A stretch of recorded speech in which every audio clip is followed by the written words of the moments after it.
You know that feeling when you accidentally open Instagram and see your entire family having the time of their lives at the beach house in Maine, the one your grandparents bought when you were kids?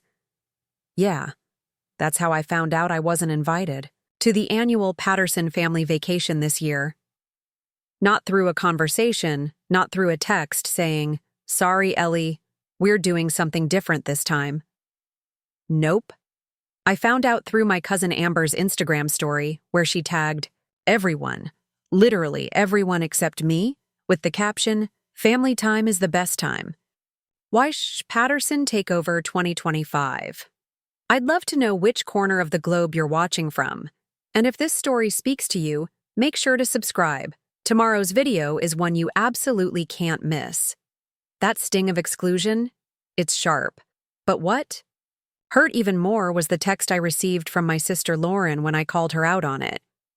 "We didn't invite you because you always ruin the vibe, Ellie. Maybe next year if things change." Ruin the vibe? Me? The family peacekeeper?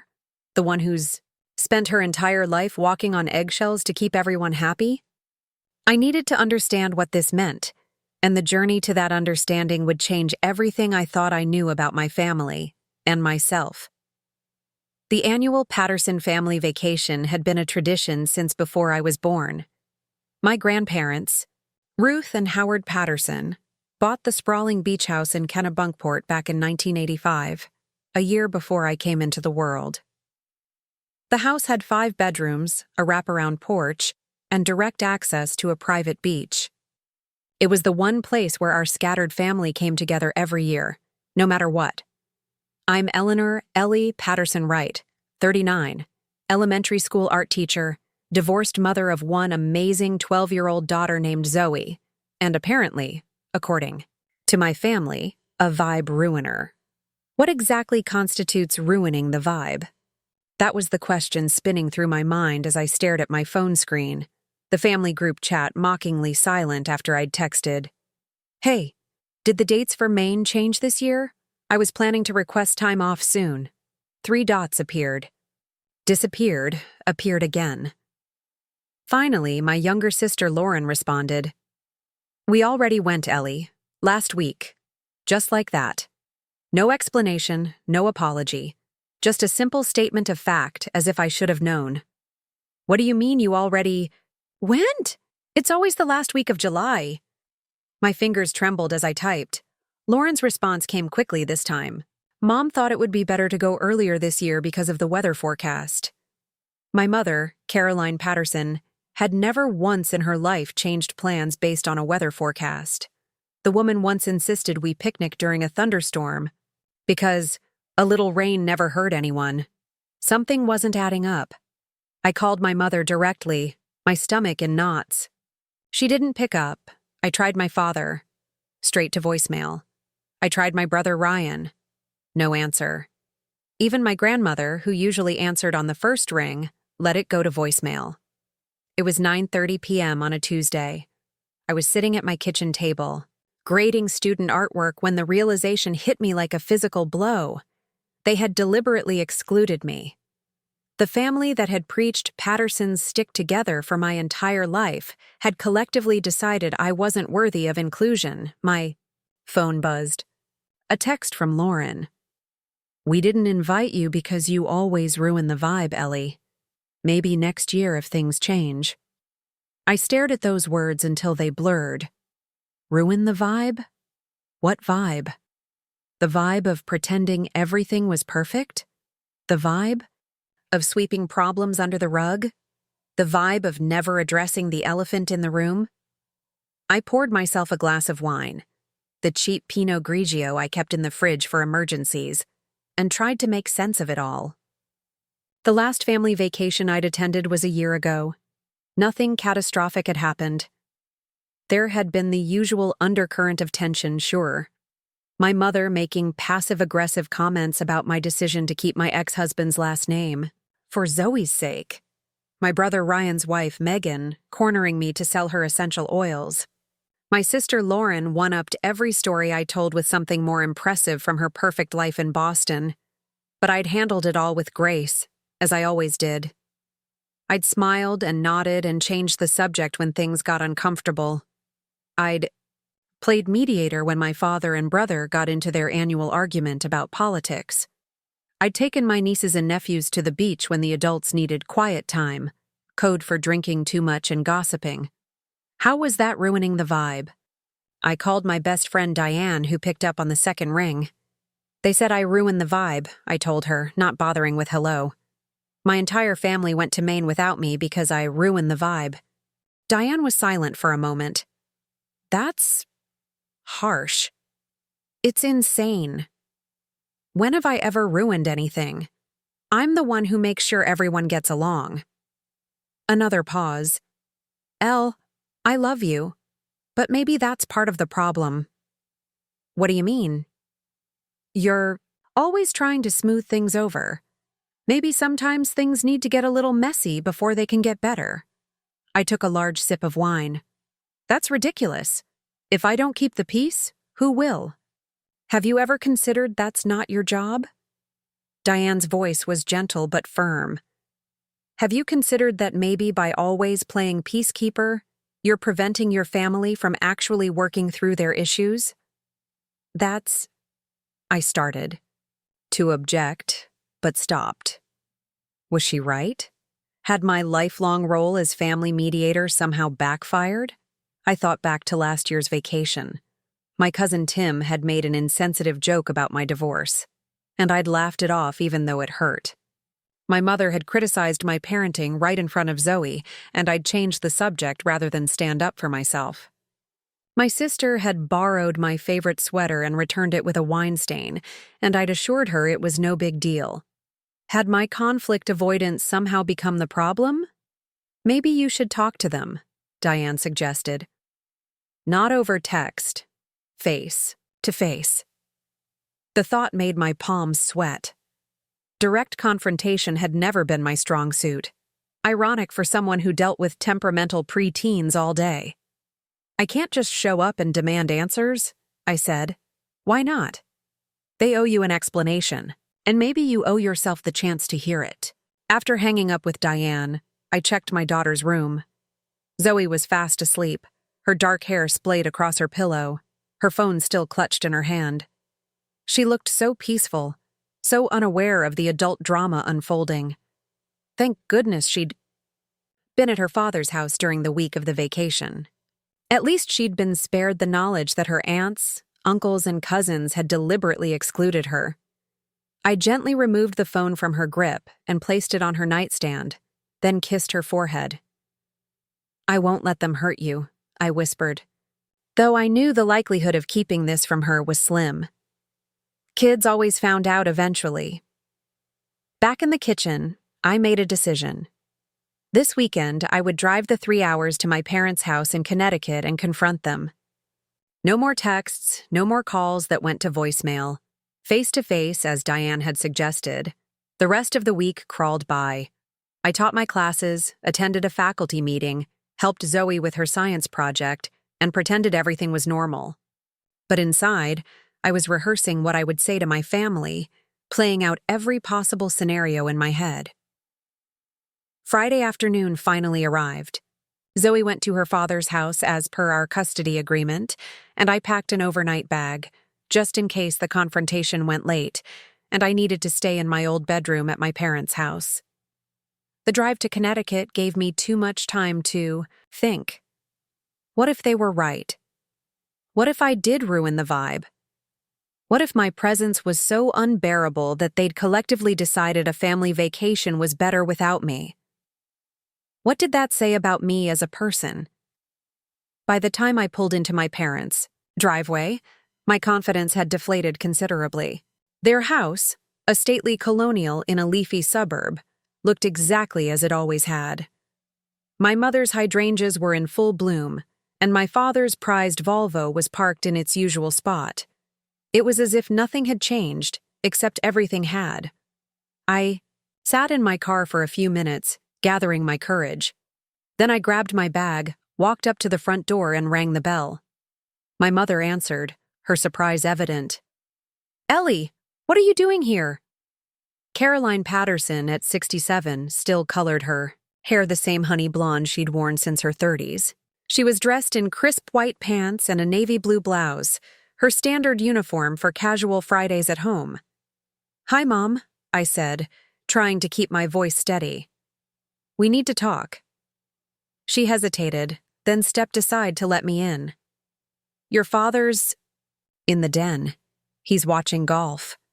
The house smelled the same, a mixture of my mother's signature perfume and the potpourri she refreshed every month. Family photos lined the hallway, carefully curated moments of Patterson perfection. I noticed with a pang that the most recent addition was from the vacation I'd been excluded from. Everyone was smiling on the beach, no empty space where I should have been. My father looked up as I entered the den, his reading glasses perched on the end of his nose. "Ellie, what a surprise." Thomas Patterson, retired investment banker, golf enthusiast, and emotionally unavailable father, seemed genuinely pleased to see me. That made what I had to say even harder. A lot of love and effort went into bringing this story to life. If you're enjoying it, we'd be so grateful if you'd subscribe to our channel. Now, back to where we left off. "Dad, Mom, I need to understand something."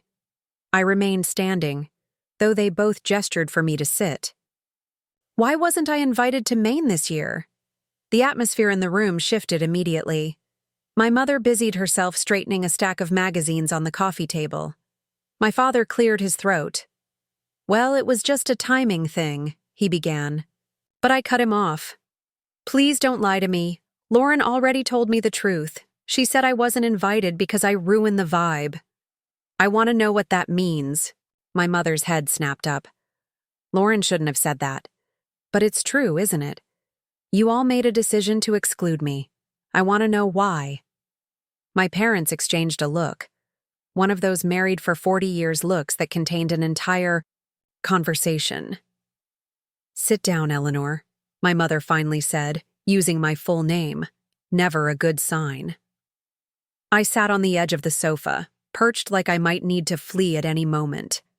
"The truth is," my father started, then paused, clearly uncomfortable. "The truth is, things are always tense when you're around. You try so hard to make everything perfect that it makes everyone anxious." I blinked. "What?" "You're always watching everyone, monitoring conversations, jumping in when things get even slightly heated," my mother elaborated. "It's exhausting." "I'm trying to keep the peace," I protested. "But that's just it," my father said. "We don't need you to keep the peace. We're adults. We can handle a little conflict." I felt like I'd stepped into an alternate reality. "So, let me get this straight. You're saying I ruined the vibe by trying too hard to make sure everyone gets along?" My mother sighed. "There's more to it than that. You never share anything real with us.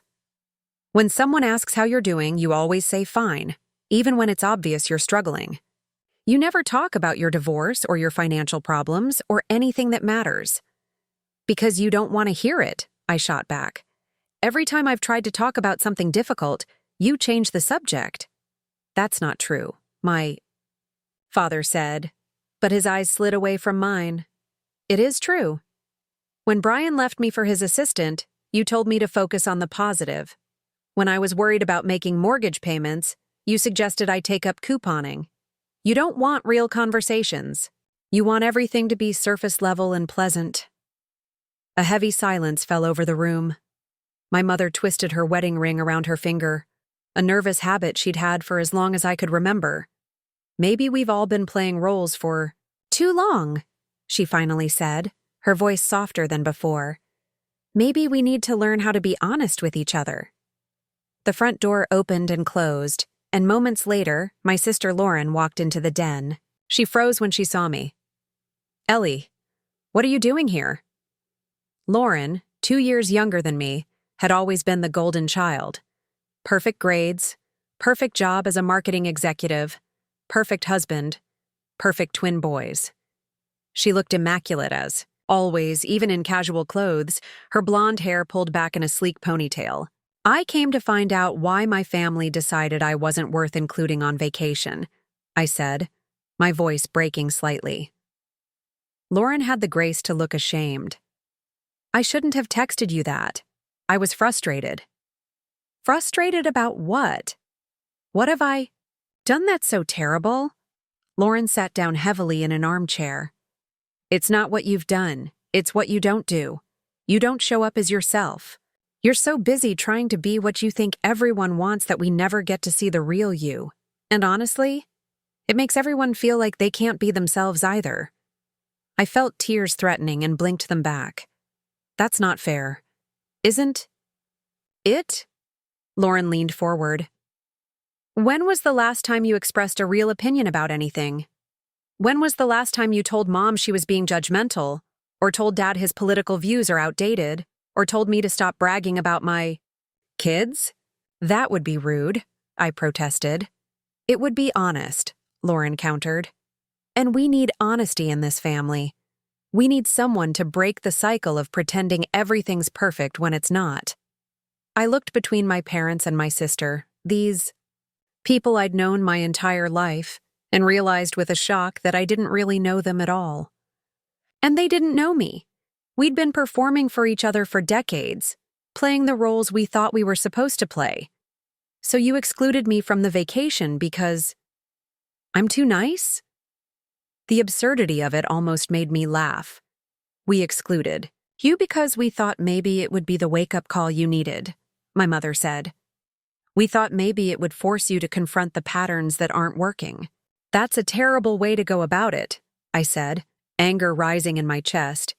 You could have talked to me. Would you have listened? My father asked. Or would you have smiled and nodded and promised to work on it, then gone right back to being the perfect daughter and sister who never causes trouble? His words hit home with such accuracy that I couldn't respond. The truth is, Lauren said, her voice gentler now, we miss the real Ellie. The one who used to tell me when I was being a brat. The one who stood up to Mom when she tried to dictate your college major. The one who painted what she wanted, not what she thought would sell. Somewhere along the way, you disappeared into this role of peacekeeper, and we don't know how to get you back. I hadn't realized I was crying until I felt tears dripping onto my hands. I don't know if I remember how to be that person anymore. My mother moved to sit beside me on the sofa, placing her hand over mine. That's why we're having this conversation. Because we want to help you find your way back to yourself. As I looked around at my family, really looked at them, perhaps for the first time in years, I realized that beneath their perfect facades, they were struggling too. My mother's hand trembled slightly in mine. My father's eyes held a sadness I'd never allowed myself to notice. Lauren's perfect posture had slumped, revealing the exhaustion she usually hid so well. I'm sorry, I said, the words feeling foreign on my tongue. I'm sorry I haven't been real with you. I'm sorry I've been so afraid of conflict that I've prevented us from having authentic relationships. And we're sorry too, my mother said. We should have talked to you instead of excluding you. That was cruel. Lauren nodded in agreement. I'm especially sorry about that text. It was a cheap shot. We sat in silence for a moment, the weight of decades of miscommunication hanging in the air between us. So what now? I finally asked. Where? Do we go from here? My father leaned forward, his hands clasped together. Maybe we start by being honest about who we really are, not who we think we should be. Maybe we allow ourselves to disagree sometimes. Maybe we stop pretending everything is fine when it isn't. Lauren smiled. A real smile, not her usual polished one. Maybe we plan another vacation, all of us.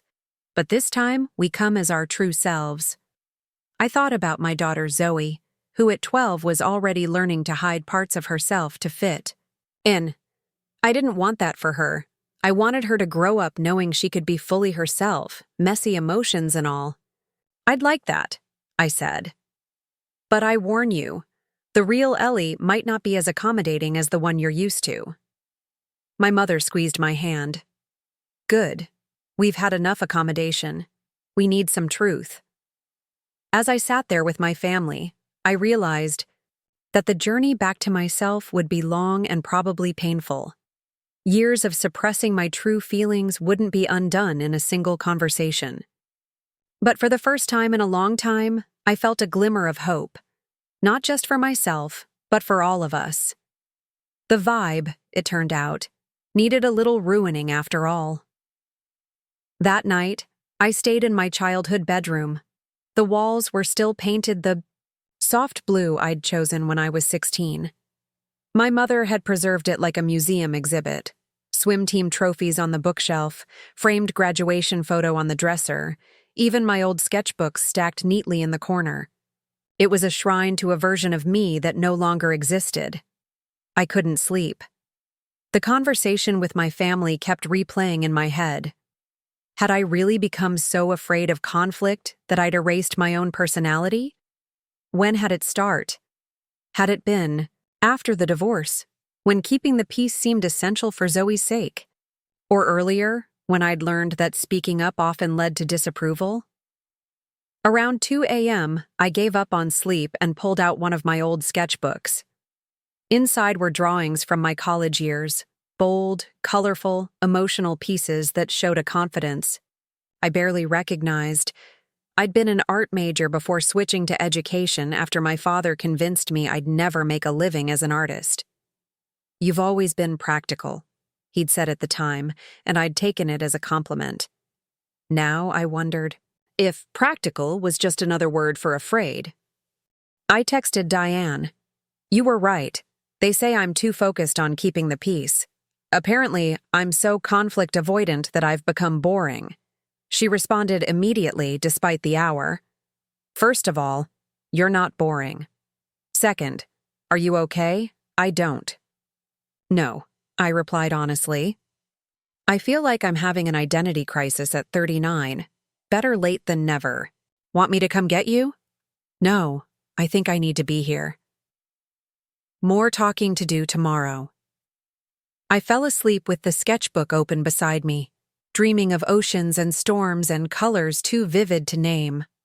Morning brought the smell of coffee and the sound of my parents' ritual Saturday breakfast preparation. For as long as I could remember, my father had made the coffee while my mother cooked French toast, the one thing she could make without burning. I pulled on the same clothes from yesterday and headed downstairs, feeling strangely vulnerable, as if I'd shed a protective layer overnight. "Morning," I said, lingering in the doorway of the kitchen. My parents looked up, my mother with spatula in hand, my father mid-pour with the coffee. "Did you sleep well?" my mother asked, and I almost gave my standard answer, "Fine, thanks," before catching myself. Actually, no. I was up half the night thinking about our conversation. My mother and father exchanged glances. "Coffee?" my father offered, holding out a mug. I accepted it gratefully. "Is Lauren coming over today?" "She's bringing the boys around." 11, my mother said. "Ryan and Megan might stop by too." Ryan was my older brother by 3 years. The golden boy, the successful surgeon, the one who could do no wrong in our parents' eyes. If Lauren was the perfect daughter, Ryan was the perfect son. I'd spent my life sandwiched between them, never quite measuring up to either. "Have you told them I'm here?" I asked. My father shook his head. "We thought you might want to break the news yourself." That was new, my parents allowing me to control the narrative. Usually, news traveled through the family grapevine at lightning speed, details shifting with each retelling.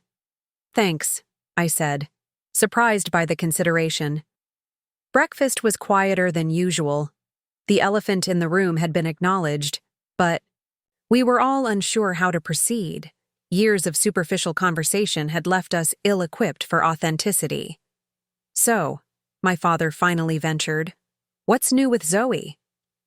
Normally, I'd have given the highlight reel: good grades, soccer achievements, her recent art award. Instead, I took a deep breath and opted for honesty.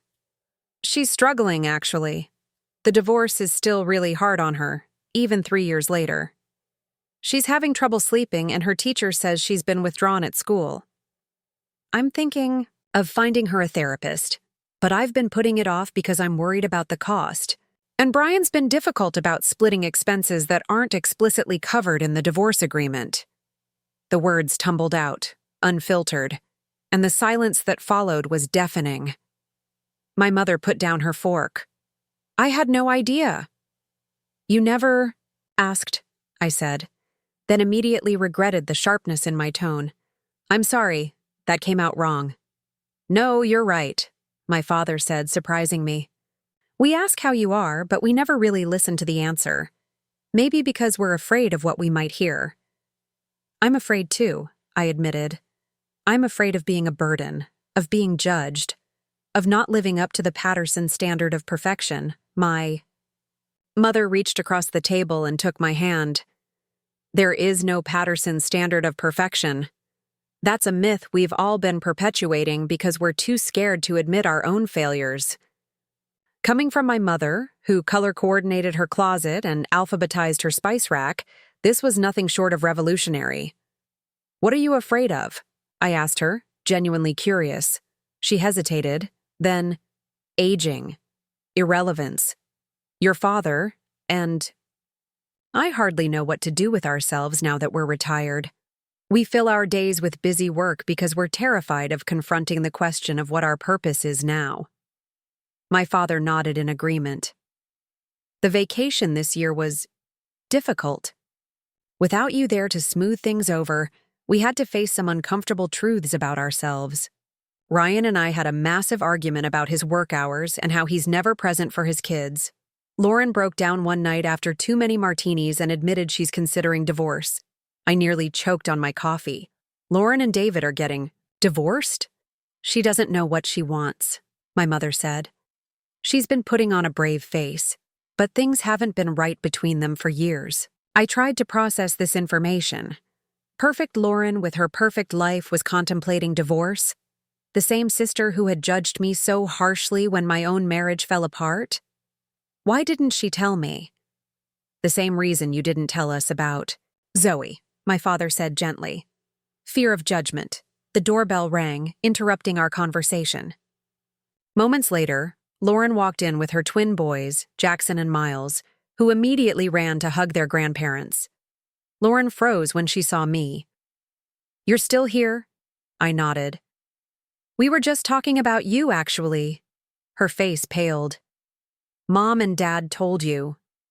That you thinking about divorce? Yes. The twins, oblivious to the tension, were already raiding the cookie jar with my mother's help. Lauren sank into a chair. I was going to tell you, eventually, when I'd figured things out. I moved to sit beside her. You don't have to have it. All figured out, you know. Some things can't be perfectly planned. She gave a hollow laugh. That's rich, coming from you. You plan everything. I used to. I'm trying something new. Lauren studied me, her blue eyes, so like our mother's, searching. My face, you seem different today. I'm trying to be more authentic.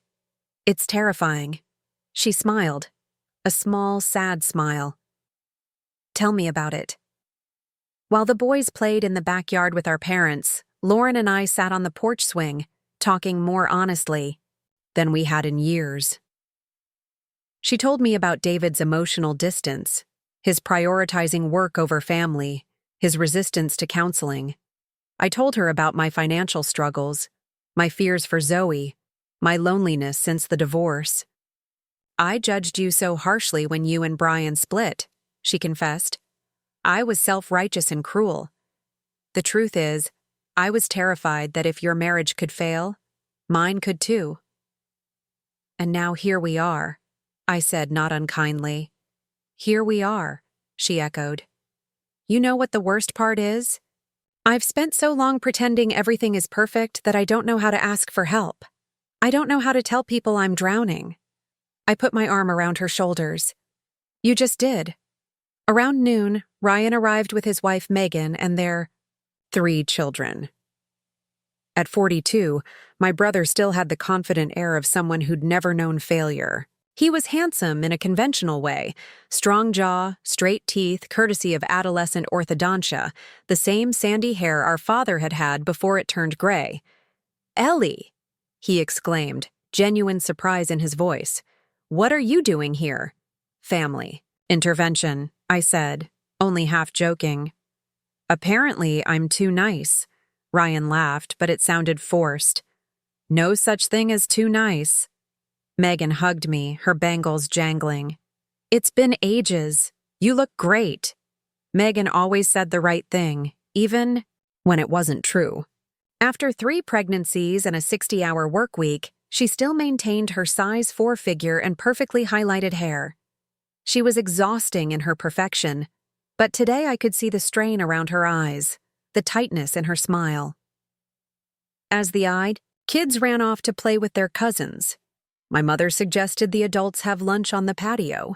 The weather was perfect, sunny but not too hot, with a gentle breeze that rustled the leaves of the old oak tree my siblings and I had once built a treehouse in.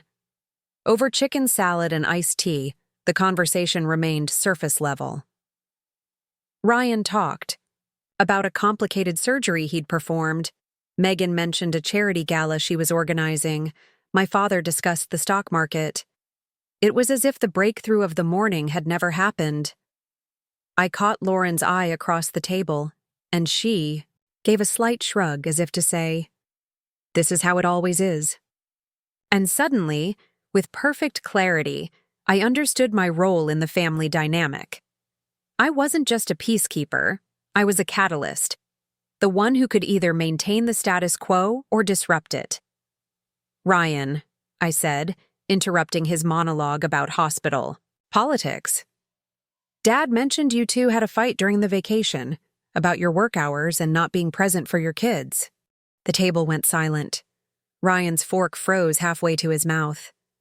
My father looked like he might choke. "That's not an appropriate lunch conversation, Ellie," my mother said, her voice strained. "Why not?" I asked. "Isn't that what we've been talking about? Being honest with each other?" Ryan put down his fork. "It's fine, Mom. Yes, Dad and I had a disagreement. He thinks I work too much. I think he doesn't understand the demands of my profession."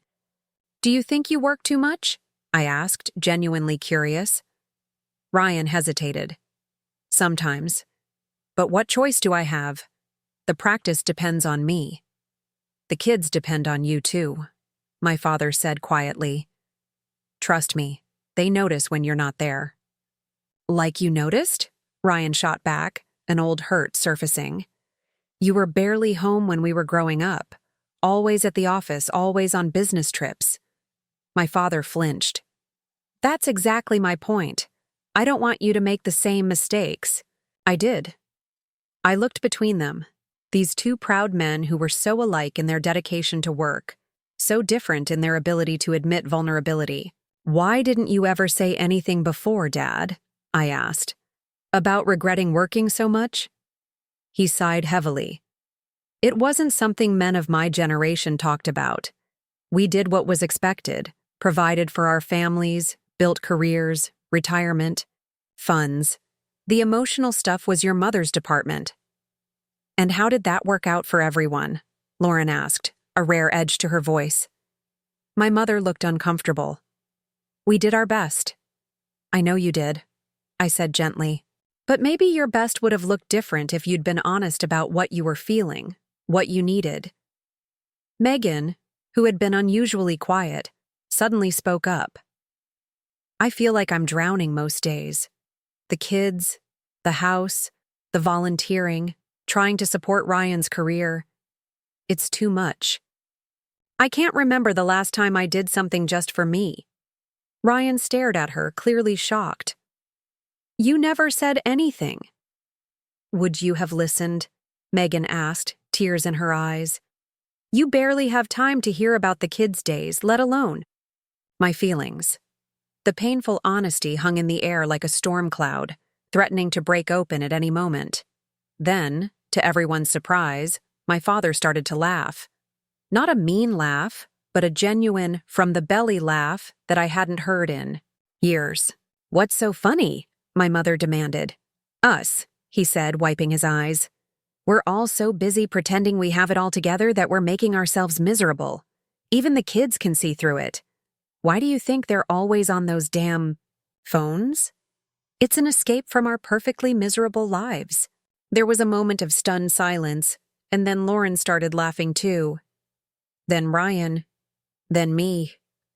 Soon, all the adults at the table were laughing so hard we were crying. Or crying so hard we were laughing. It was impossible to tell the difference. The kids wandered over, drawn by the commotion, their faces a mixture of confusion and concern. "Are you guys okay?" Zoe's cousin Jackson asked, looking worried. "We're having a family moment," Lauren told him, wiping mascara from under her eyes. "A weird one," Miles added. And that set us off again. As the laughter subsided, I felt something shift in the air between us. A heaviness lifting, a door opening to possibility. "So what now?" Ryan asked, looking around the table. "We've established we're all secretly miserable. What do we do about it?" "Maybe we start by being honest," I suggested. "Not just today, but every day. Even when it's uncomfortable. Especially when it's uncomfortable. And maybe we cut each other some slack," Lauren added. "Stop expecting perfection." "And ourselves," Megan said quietly. My mother, who had been unusually silent, cleared her throat. "I think we need a do-over." "Of lunch?" my father asked, confused. "Of the vacation," she clarified. "A new family tradition. One where we come as our authentic selves, not the roles we think we're supposed to play." "I'd like that," I said, surprised by how much I meant it.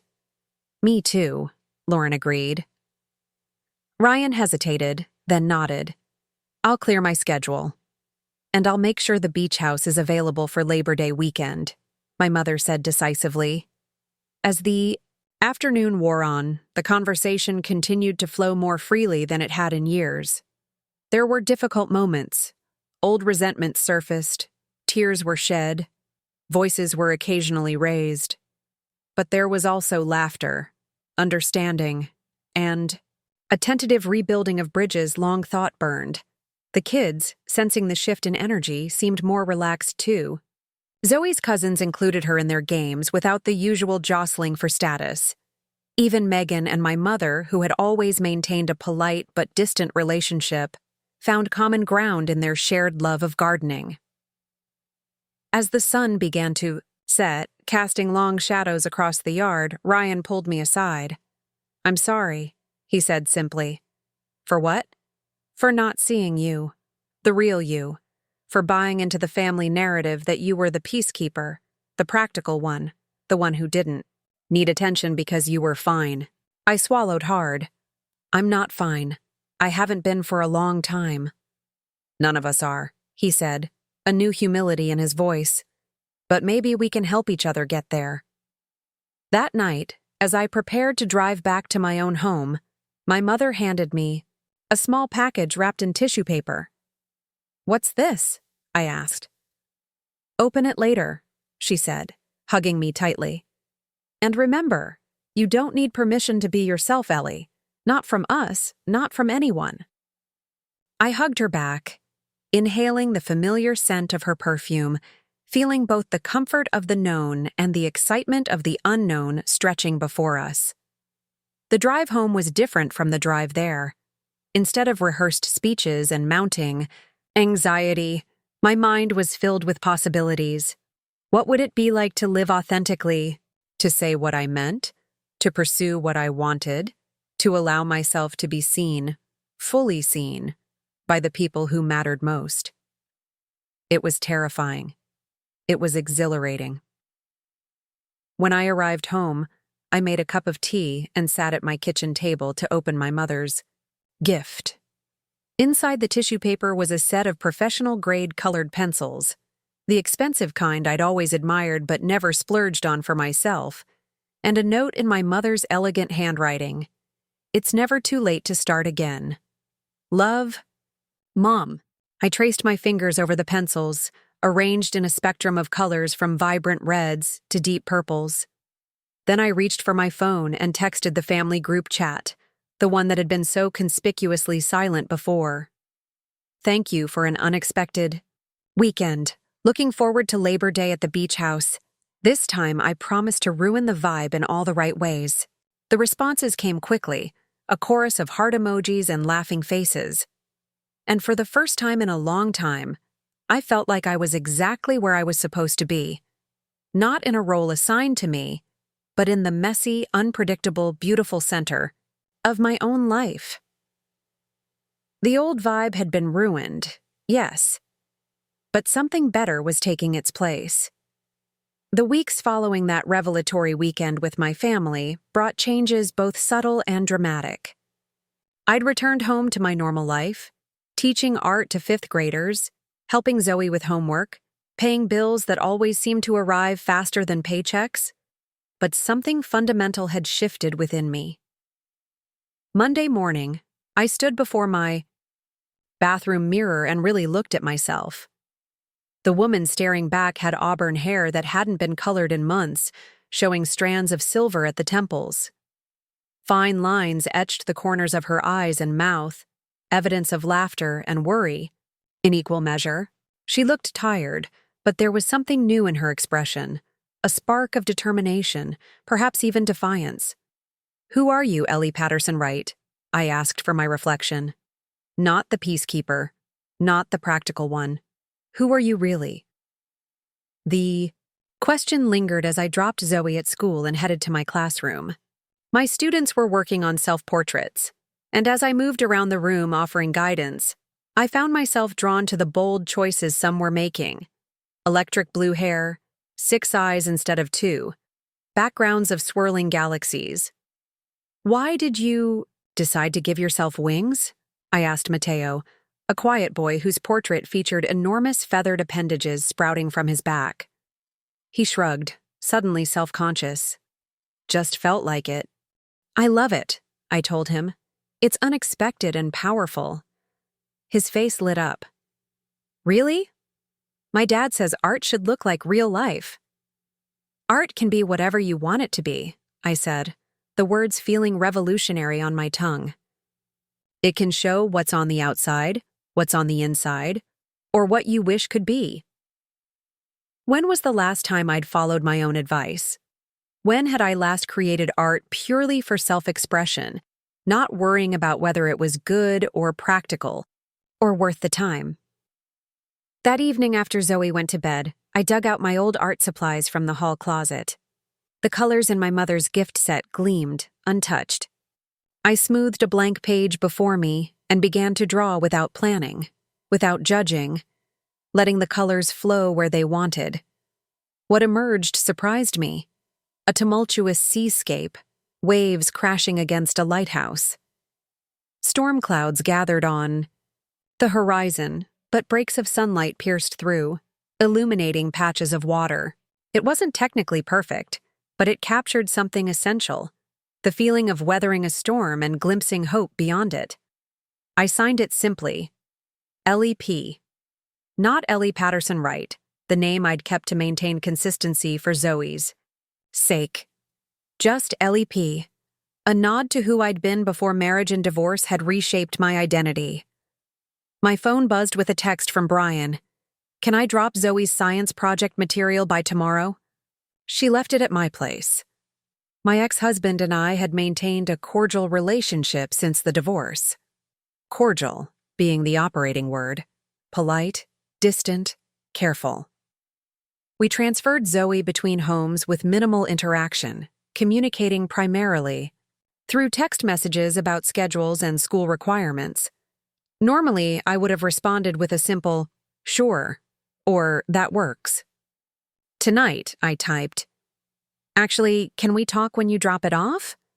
There are some things about Zoe I'm concerned about." His response came quickly. "Is everything okay?" "Not entirely. Nothing emergency level, but I think we need to discuss it in person. I'll be there at 7:30. I put down my phone, heart racing slightly. Direct confrontation with Brian had never been my strong suit, even before he'd left our marriage for Heather, his 20-something assistant. After the divorce, I'd been so focused on proving I was fine that I'd never allowed myself to express how deeply his betrayal had wounded me. The next evening, Brian arrived promptly at 7:30, same as always. At 44, he still had the athletic build and easy confidence that had attracted me to him in college. His dark hair was now sprinkled with gray, and he'd grown a beard that suited him. He looked good. Damn him. "Is Zoe home?" he asked, handing me a folder labeled Ecosystems of North America. "She's at karate. Won't be back until 9. He nodded, clearly uncomfortable at the prospect of being alone with me. "You said you wanted to talk about her?" I gestured toward the living room. "Have a seat." He perched on the edge of the sofa, as if ready to make a quick escape. I settled into the armchair across from him. "Zoe's teacher mentioned she's been withdrawn at school," I began. "And I've noticed she's not sleeping well. She's having nightmares again." Brian frowned. "She seems fine at my place." "Does she? Or is she just not telling you because she's afraid of upsetting you?" His frown deepened. "What's that supposed to mean?" I took a deep breath. "It means our daughter is a peacekeeper, just like I've always been. She tells each of us what she thinks we want to hear because she's terrified of creating conflict." Brian shifted uncomfortably. "And you think that's my fault?" "I think it's both our faults. We've been so busy pretending everything is normal that we haven't given her space to express how she really feels about the divorce, about splitting her time between homes, about your new family." The mention of his new family, Brian, Heather, and their 1-year-old son Caleb, hung in the air between us. Zoe had a half-brother now, a reality I still struggled to accept. Brian ran a hand through his hair, a gesture so familiar it made my chest ache. "What do you suggest we do?" "I think she needs therapy, a neutral space where she can talk about her feelings without worrying about hurting either of us. And I think—" I hesitated, then plunged ahead. "I think we need to stop pretending everything is fine between us. There's too much unspoken resentment, and she senses it." "I don't resent you," Brian said quickly. "No? Not even when I insist on sticking to the custody schedule even though it sometimes conflicts with your plans?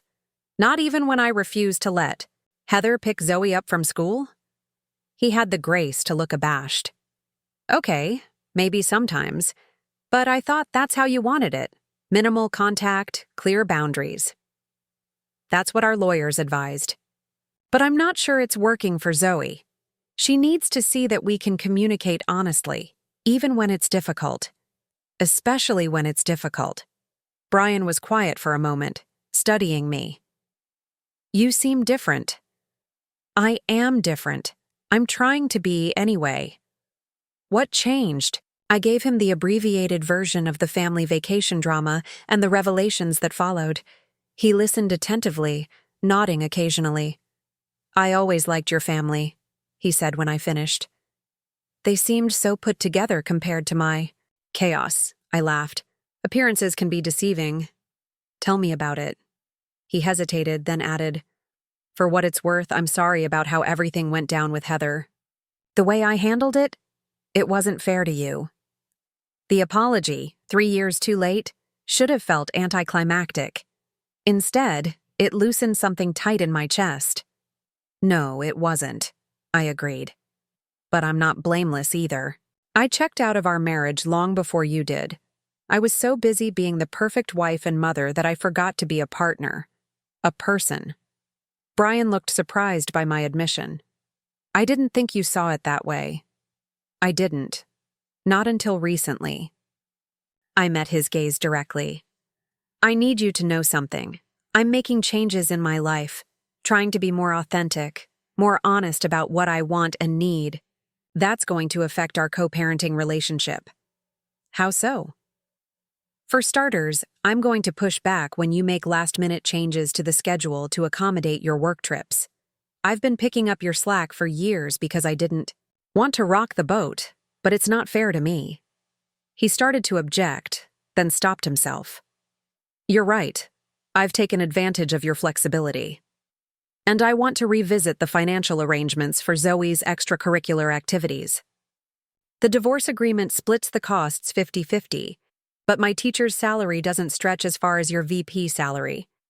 I've been supplementing my savings, and it's not sustainable." Brian nodded slowly. "We can discuss that. I want to be fair. And finally, I think it's time for me to meet Heather properly. Not just awkward hellos at drop-offs, but an actual conversation. She's a permanent part of Zoe's life now. We need to find a way to coexist peacefully." This was perhaps the boldest demand, the one that went against every instinct for self-preservation. The thought of sitting down with the woman Brian had left me for made my stomach churn, but it was necessary for Zoe's sake, and perhaps for my own healing. Brian looked stunned. "You want to meet Heather? Voluntarily?" "Want" is a strong word. "But I think it's necessary." A slow smile spread across his face. The old Ellie would never have suggested that. The old Ellie was afraid of confrontation. The new Ellie is more afraid of what happens when we avoid difficult conversations. After Brian left, I felt drained but strangely energized, as if I'd shed a weight I hadn't known I was carrying. I texted Diane. Just had an actual honest conversation with Brian. World didn't end. Her response was immediate. "The apocalypse has been postponed. Proud of you." The rest of the week unfolded with small acts of courage. I spoke up in a faculty meeting about budget cuts to the art program instead of silently fuming. I told my mother I couldn't make Sunday dinner because I'd signed up for a painting workshop, putting my own interests first without apology. I even called Lauren to check in about her marriage troubles, offering support without trying to fix anything. Each step was terrifying. Each step was liberating. By Friday, I was exhausted from the emotional labor of authenticity but also exhilarated by it. When I picked Zoe up from school, I noticed a similar duality in her expression. Excitement mingled with apprehension. "Everything okay, kiddo?" I asked as we drove home. She fidgeted with her backpack strap. "Yeah," the old me would have accepted her answer and changed the subject. The new me persisted gently. "You seem like something's on your mind." She was quiet for so long I thought she wouldn't respond. Then, in a small voice, "Is Dad getting rid of our house?" I nearly swerved. "What? No. What gave you that idea?" I heard him on the phone with someone talking about selling property and moving. And then he was telling Heather they needed to discuss timing. My heart raced. Brian hadn't mentioned anything about moving. "Did you ask him about it?" She shook her head. I didn't want to make him feel bad for talking about it in front of me. There it was, the peacekeeper instinct, the need to protect others' feelings at the expense of her own. I saw myself in her so clearly it hurt. "Zoe, honey, it's okay to ask questions when you're worried about something, even if it makes the conversation uncomfortable for a little while.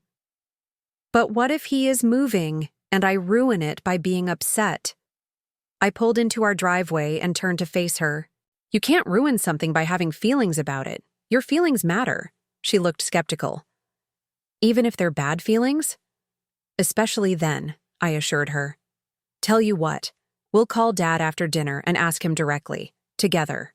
How? Does that sound?" She considered this, then nodded. "Okay." That evening, we video called Brian. When his face appeared on the screen, I gave Zoe an encouraging nod. "Dad," she began hesitantly. "Are you selling our house?" Brian looked confused. "What? No. Why would you think that?" "I heard you talking about selling property and moving." Understanding dawned on his face. "Oh, honey, no. I was talking about a rental property my company manages. The tenant is moving out, so we're selling the unit. Our house isn't going anywhere." The relief on Zoe's face was palpable. Promise? I promise. If anything that big was going to change, I would talk to you about it first. Brian's gaze shifted to me. Both of you. After the call ended, Zoe seemed lighter, as if a burden had been lifted. That wasn't so hard, she admitted. Sometimes. The things we're most afraid to ask about turn out to be misunderstandings, I told her. And even when they're not, knowing the truth is usually better than worrying about what might be true. She nodded thoughtfully. Can we make cookies? The kind with the chocolate chunks? Absolutely. As we mixed batter and licked spoons, I marveled at the resilience of children. How quickly they could move from worry to joy when given the space to express their feelings honestly. I had much to learn from my daughter. The summer sun cast a golden glow through the kitchen windows. We'd sold the house with the fancy gourmet kitchen after the divorce, downsizing to this modest ranch with outdated appliances, but a yard big, enough for Zoe to practice soccer. I'd resented the downgrade at first, but now I appreciated the simpler space, unburdened by memories or pretensions. I forgot to tell you, Zoe said, carefully placing dough on the baking sheet. Grandma called my phone today. This was unusual. My mother typically called me first, then asked to speak to Zoe. What did she want? She invited us to go shopping for beach stuff, for the Labor Day trip. Zoe looked up, chocolate smudged on her cheek. She said to make sure you knew you're definitely invited this time. I laughed. That's good to know. Why didn't they invite you before? Zoe asked, her perceptiveness catching me off guard. I considered how to answer, weighing honesty against age-appropriateness. We had a misunderstanding. I wasn't being very honest about how I was feeling, and they weren't either. But we're working on it now. Being honest about feelings is hard, she said with the wisdom of a much older soul. It is, but it's worth it. She nodded, then added casually, Is that why you're drawing again? I blinked, surprised. What do you mean? I saw your sketchbook, the ocean picture. It's really good, Mom. Thank you. And yes, I guess that is why I'm drawing again. I'm trying to express myself better. You should show your pictures to people, she said, as if it were the most obvious thing in the world. Oh, I don't know about that. Why not? You always tell us in art class not to hide our work. Checkmate. Using my own teaching philosophy against me, the kid was good. Fair point. I'll think about it. As the cookies baked, filling the house. With the comforting scent of chocolate and vanilla, I received a text from Lauren. David moved out today. It's official. My heart sank.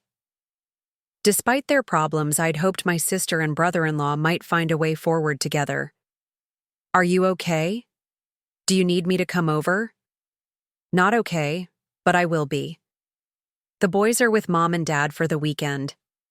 I'm actually feeling relieved. Is that terrible? Not terrible at all. Relief is a valid feeling. This is weird, but can I come stay with you tonight? I don't want to be alone in this house right now. I smiled at the request. So unlike the old Lauren, who would never have admitted vulnerability. Of course, we're making cookies. Bring wine. An hour later, Lauren arrived with not one but 2 bottles of wine and a puffy, tear-stained face that she made no attempt to hide with makeup. Zoe hugged her aunt fiercely, then tactfully announced she was going to her room to FaceTime. Her friend Maddie. Lauren sank onto the sofa, kicking off her designer boots. My marriage is over, and my 12-year-old niece is handling it better than I am. I poured wine for both of us. She's had some practice with this particular life event. Not that divorce gets easier with experience. Lauren took a long sip. Does it get easier? Tell me it gets easier. The pain changes shape. Some days you barely notice it. Some days it blindsides you. But yes, it gets manageable. How did you do it?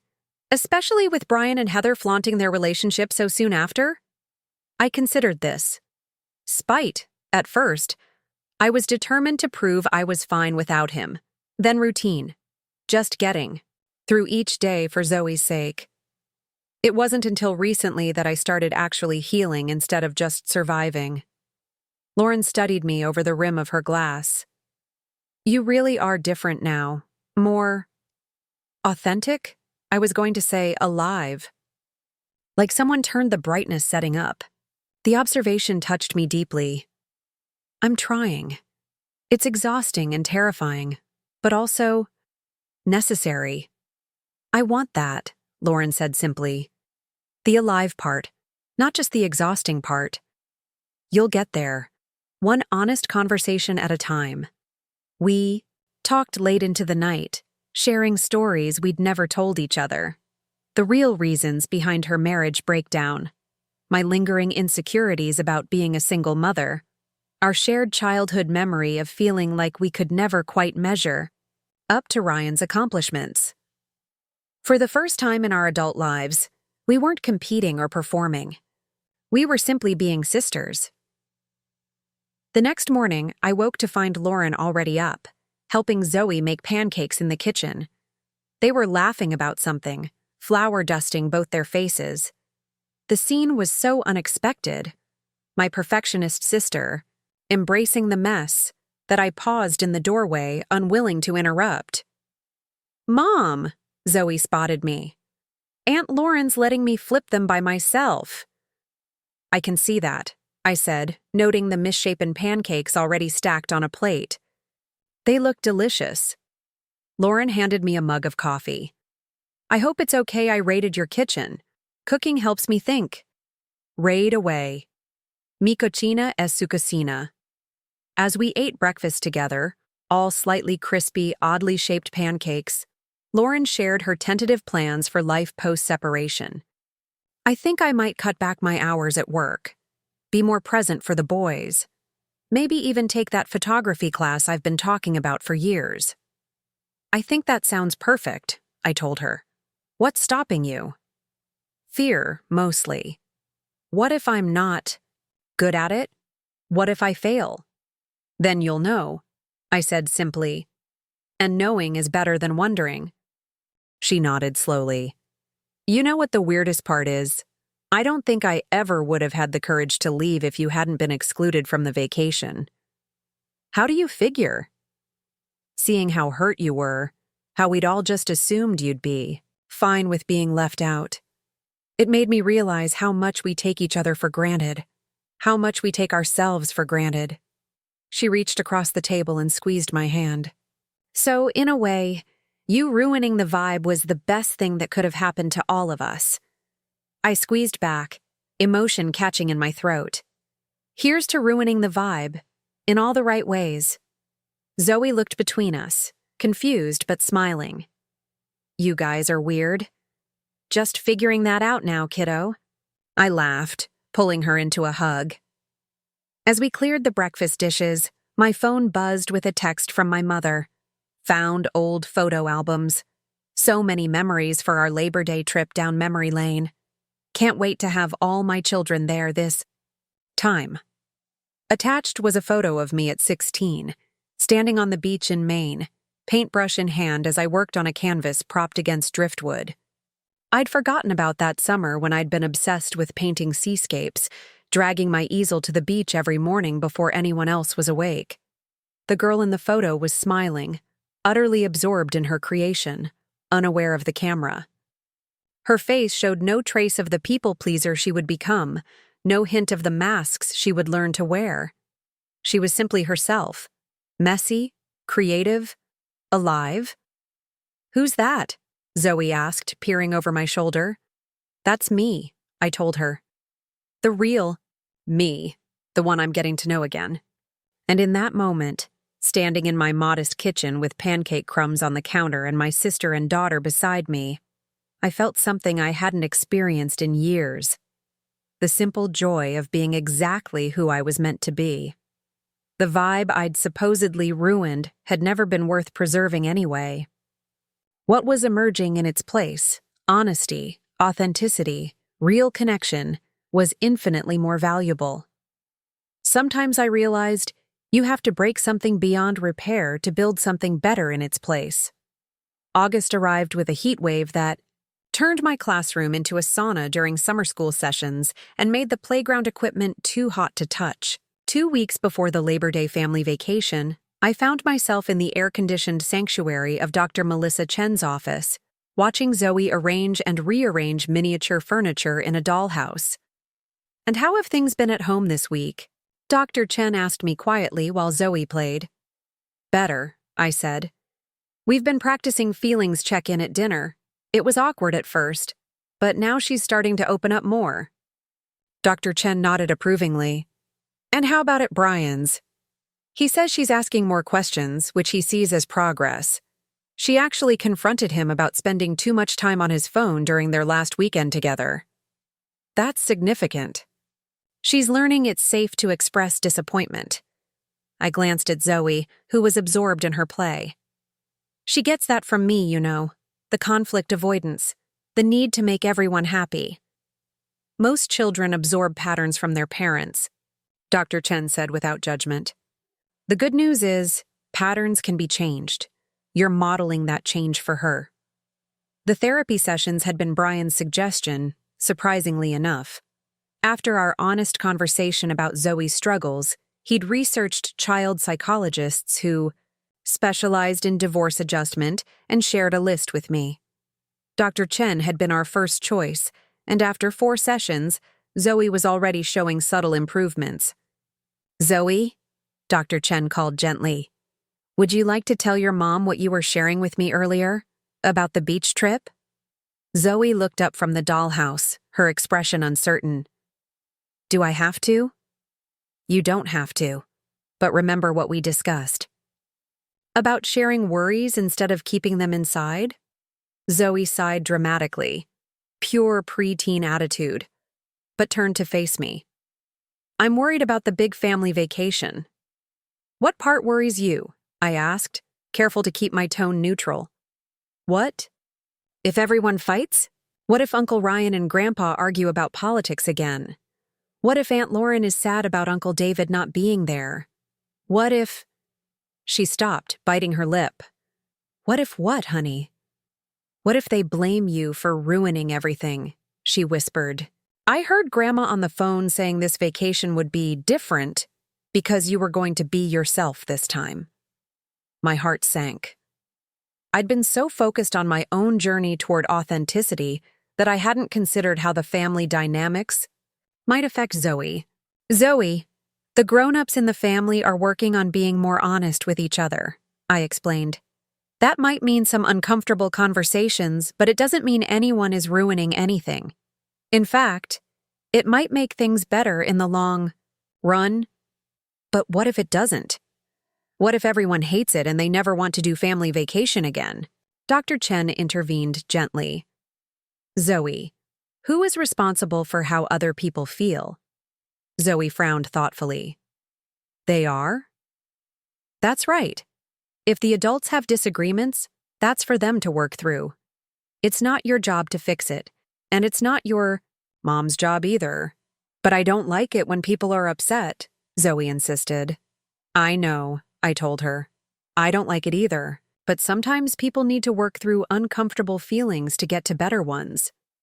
Like how your leg hurt more right after you broke it, but then it had to heal properly." She considered this, her brow furrowed in concentration. "So, family vacation might be like a broken leg? It hurts more now, but gets better later." Dr. Chen smiled. "That's a great analogy." "And no matter what happens," I added, "you don't have to worry about taking care of the adults. Your only job is to have fun and be yourself." "Can I bring my art stuff? In case I need a break?" "Absolutely. I'm bringing mine too." After the session, we stopped for ice cream at Zoe's favorite shop, a small indulgence that had become our post-therapy tradition. As we sat at a wrought iron table on the sidewalk, ice cream dripping down our hands in the summer heat, Zoe asked, "Did you and Dad used to fight before the divorce?" The question caught me off guard. "Why do you ask?" She shrugged. "Just wondering," I Considered how to answer truthfully while remaining age-appropriate. Not really. That was part of the problem. Huh? We didn't communicate well. When something bothered us, we didn't talk about it. We just pretended everything was fine until it wasn't fixable anymore. Zoe licked her cone thoughtfully. So fighting can be good sometimes? Not fighting exactly. But honest disagreement? Yes, that can be healthy. It means you care enough to work through problems together. You and Dad seem to talk more now than before. She was right. In the weeks since our breakthrough conversation, Brian and I had been communicating more frequently and more honestly. We'd even managed a civilized coffee meeting with Heather, which had been uncomfortable but necessary. To my surprise, Brian's new wife was neither the villain nor the vixen I'd imagined her to be, just a woman in her 30s trying to navigate a complicated family situation. We're trying, I told Zoe, for your sake, but also because it's the right thing to do. Good, she said decisively, because I don't like being the messenger. Dad says he'll pick me up at 6 on Friday, by the way. I laughed. Thanks for the info, but maybe remind him he can text me directly next time. Already did, she said with a mischievous grin. I told him I'm retiring from my position as family secretary. Pride swelled in my chest. My daughter was learning boundaries faster than I had. The weekend before the Labor Day vacation, Lauren showed up at my door with a U-Haul truck and a determined expression. I'm moving, she announced. Temporarily, the boys and I are taking a break from the house while David and I figure out next steps. Moving where? I asked, alarmed. Here. If that's okay? Just for a few weeks until my rental is ready? I blinked. Here, as in my house, with 2 preteen boys and all your stuff? Just some of my stuff, she amended. Most is going to storage. Is that a problem? I can go to Mom and Dad's if… No, it's fine, I interrupted, surprising myself with how much I meant it. It's more than fine, actually. Zoe will be thrilled to have her cousins around. But fair warning, we only have 1 bathroom. Lauren laughed. Trust me, after weeks of tension in a 5-bathroom house, 1 bathroom sounds just fine. By Sunday evening, we'd transformed my modest home into a makeshift dormitory. The boys, Jackson and Miles, were camped out in Zoe's room on air mattresses, while Zoe had temporarily relocated to my room. Lauren took the pull-out sofa in the living room, claiming it was actually more comfortable than sleeping in the master bedroom she'd shared with David. The house felt different with 5 people instead of 2, louder, messier, more chaotic. But also more alive. The kids adapted quickly, forming their own little tribe, while Lauren and I fell into an unexpectedly comfortable rhythm of shared meals and evening conversations. I should have done this years ago, Lauren confessed as we sat on the back porch Monday night, watching the kids chase fireflies in the yard. Left David, I mean. Why didn't you? I asked, genuinely curious. Pride, mostly. I didn't want to admit I'd failed at marriage when you… She stopped abruptly. When I what? When you were handling your divorce with such grace, she finished. Reluctantly. You never complained, never badmouthed Brian, never showed how much you were hurting. I thought if I left David, I'd fall apart completely. I took a sip of my wine, considering her words. I wasn't handling it with grace. I was repressing everything. There's a difference. I see that now. Lauren tucked her legs beneath her on the deck chair. But you really did seem fine. I was in awe of your strength. It wasn't strength. It was fear.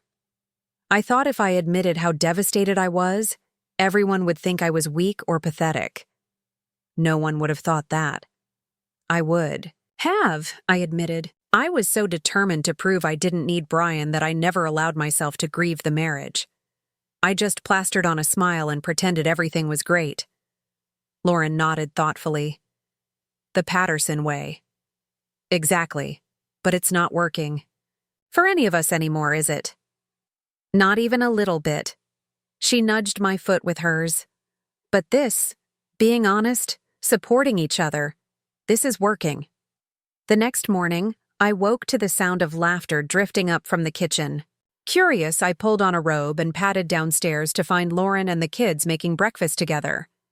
Not just any breakfast, but our grandmother Ruth's famous blueberry pancakes, a recipe Lauren had never shown any interest in learning. "Morning, sleepyhead," Lauren greeted me cheerfully. "Coffee's ready."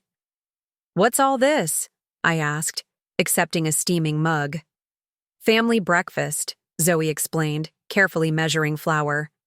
"Aunt Lauren's teaching us great-grandma's recipe. I found the recipe card in Mom's kitchen during the vacation you missed," Lauren explained. "She finally taught me how to make them properly." "They're supposed to be special occasion only," Jackson added solemnly. "But Mom said living with you guys counts as a special occasion." I was touched by the sentiment. "I'm honored." "You should be," Lauren said lightly. "I've never voluntarily cooked breakfast for anyone before. David's in shock that I know how to use a whisk."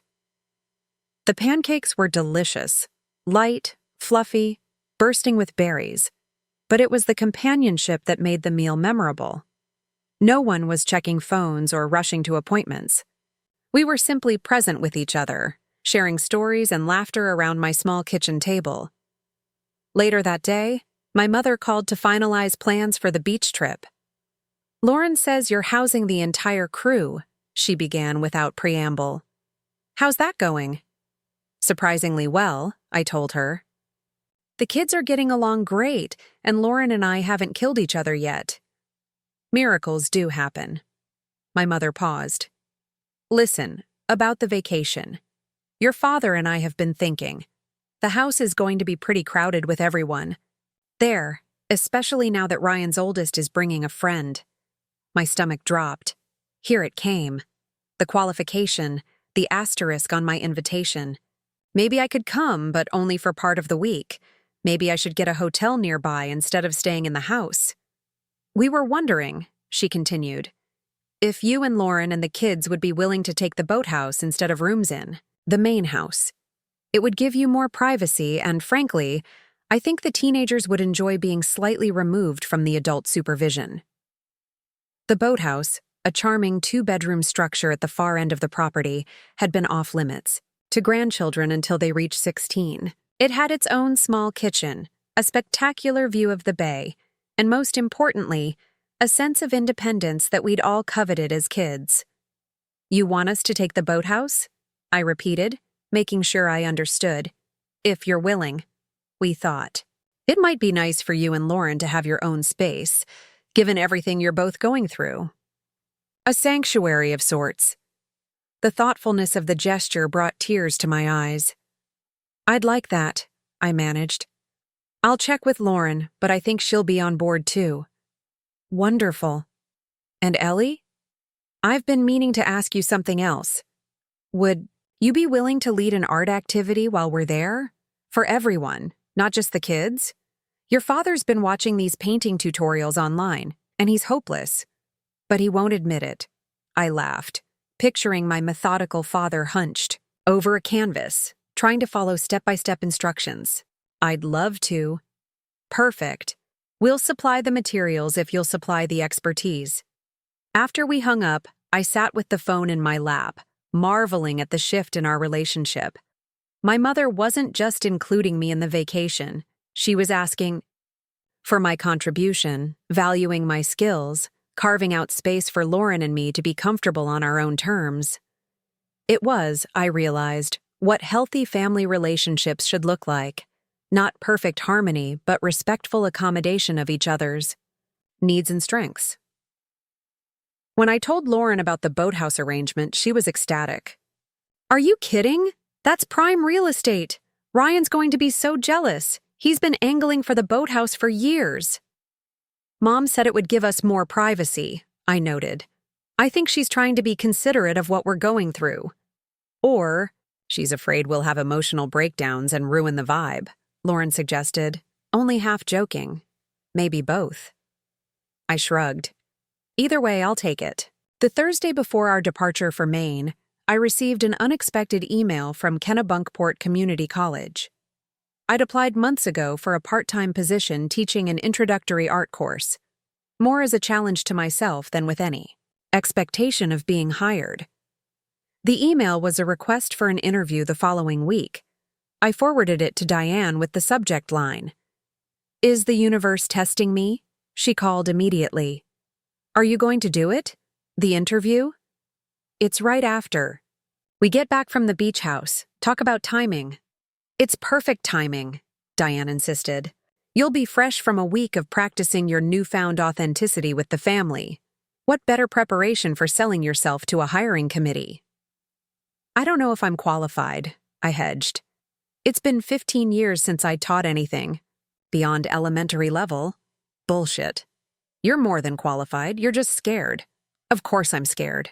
What if I get the job and can't handle it on top of my regular teaching schedule? What if I'm terrible at teaching adults?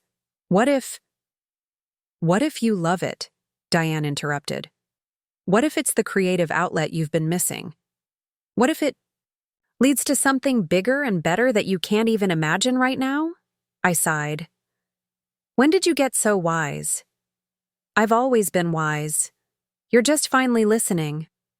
That evening, as I helped Zoe pack for the beach trip, I mentioned the interview. Casually, "I might be teaching an art class at the community college this fall, just one night a week." She looked up from folding her favorite sweater. "For grown-ups?" "For anyone over 18, yes." "Cool." She returned to her packing, then added, "You should do it. You're a good teacher." "You think so?" "Duh, Mom. Why do you think art is everyone's favorite class? Because you actually let us create stuff instead of just copying what you do."